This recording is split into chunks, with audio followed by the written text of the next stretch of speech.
Hi there, back with another video review, and here we have the 1/64th scale Land Rover Defender, well, in particularly the 110 or the 110 series of this Land Rover, and this is in the Red Bull LUKA livery.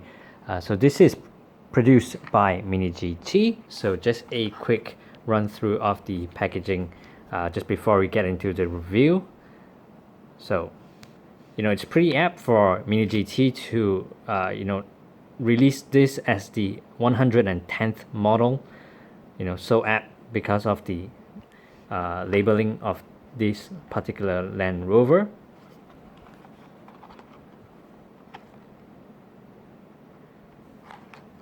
So this is well, basically my second Land Rover model that I purchased from Mini GT.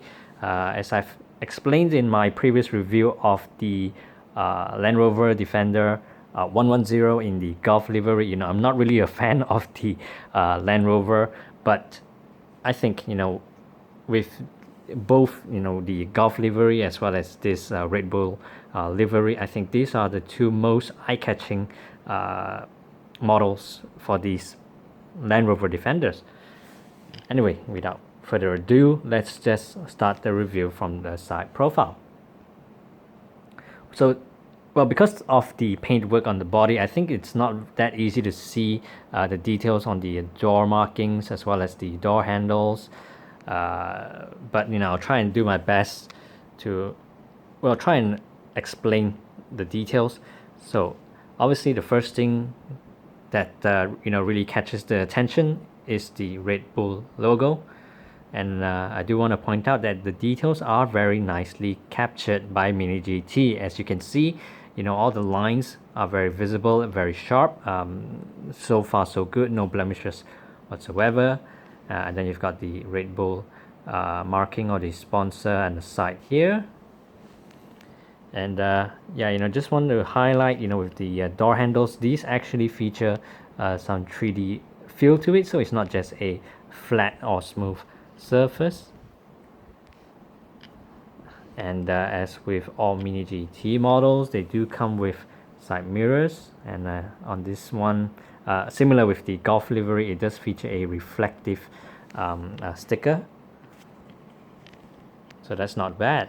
And also the side mirrors are actually made out of rubber, so as you can see, it's kind of flexible in that sense, but just be careful when you're handling the model.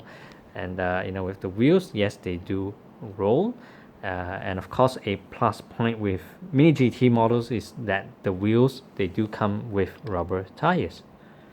So you've got some flaps underneath, not sure if you can see that clearly. So front and back. And well, on this one, the difference between this one with the Golf livery is that there's the cage up here, or the storage space, it's empty.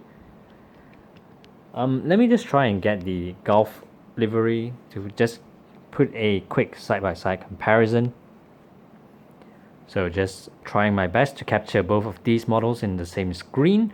So as you can see, in terms of the details on the roof, with the Golf one, you do have some nice items up there, but that's not to say that the Red Bull one is lacking.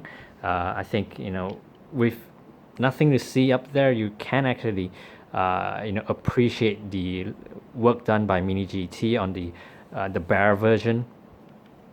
And then of course the main differences, well, apart from the paintwork and also the the items on top, are the wheels, because with the Red Bull one, it's all black, whereas the one on the Golf features a orange tire rim.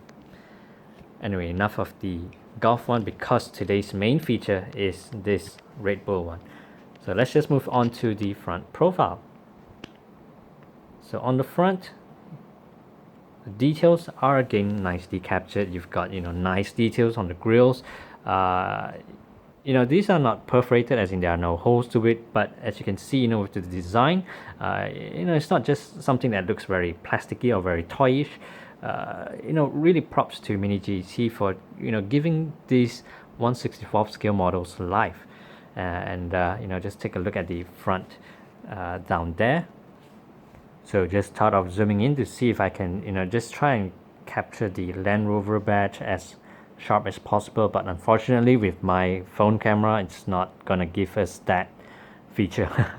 But well, you've got a nice labeling for the Defender badge up there.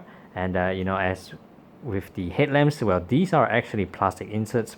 Well, only the bigger circle, because you know the ones on the sides, these are just painted on, similar with the spot lamps up there. But you know, even though these are not plastic inserts, well, for the plastic headlamps up there, you know, they do have some nice details or patterns. You know, as I've mentioned, you know, Mini GT has done a very brilliant job in just trying to give these small models and, you know, collectors like us something to appreciate in this very small scale. Anyway, moving along to the other side profile, so no complaints here. It is practically the same as the other side. And well, I just noticed that, you know, with the I'm not sure what you call this. Is this where the engine steam is released? Well, my bad for not knowing that. But you know, on this model, it actually features on the left hand side. Maybe I'll bring in the Golf one for a short while again. So the steam thingy for the Golf actually appears on the right hand side. I'm not sure why this is so, because from what I can see is that, you know, both of these models are left hand drive models. So you've got the steering wheel here, and you've also got the steering wheel. Oh, I just realized that there is a slight defect on the Red Bull one. As you can see, the steering wheel is sort of dropping downwards, but well, maybe if I unscrew the base, I'll be able to well, sort of push it back up. Didn't expect that. But yeah, I'm not sure. You know, just focusing back on the this steaming engine steam thing. I'm not sure why it appears on the left hand side this time. Well, if you do know, yeah, feel free to put that down in the comment section. And then you know, just want to cover everything. So you've got the fuel cap over here, and as I've mentioned with the Golf one, you know, this is not just a flat surface. They've actually sort of curved or carved, you know, this part at the back to put the fuel cap. So that's a very nice detail to have. And just moving on to the back profile. So you've got a very nice detail in terms of the Red Bull logo for, well, on the spare wheel. Well, just trying to zoom in as up close as possible. So you know, details on the tail lamps are also nicely captured. I think these are actually plastic inserts, except for the circle colors. Well, these ones are just painted on. Then you've got the Land Rover badge right over there. Does look pretty sharp for a small scale. And well, if I just turn it sideways for a moment, you'll be able to see that, you know, just below the spare wheels, you do also have this hook over here. Anyway, just turning our attentions to the top profile. So yeah, as you can see, it does also feature this sunroof.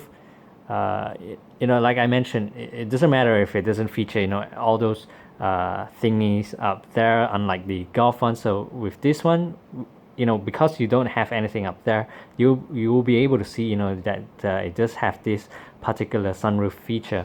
I'm guessing the Golf one also has it. It's just that you can't really, I mean, just that it's covered by those things on the roof. And then this is how the base looks like. So as I mentioned, I might probably just just unscrew the base and try and see if I can reposition the steering wheel. So yeah, overall, I mean, notwithstanding the dropped down steering wheel, I think the details, or especially the paintwork, have been done very nicely on this Land Rover Defender 110 in the Red Bull LUKA livery. Yeah, well, I guess that's all for now. Thanks for watching.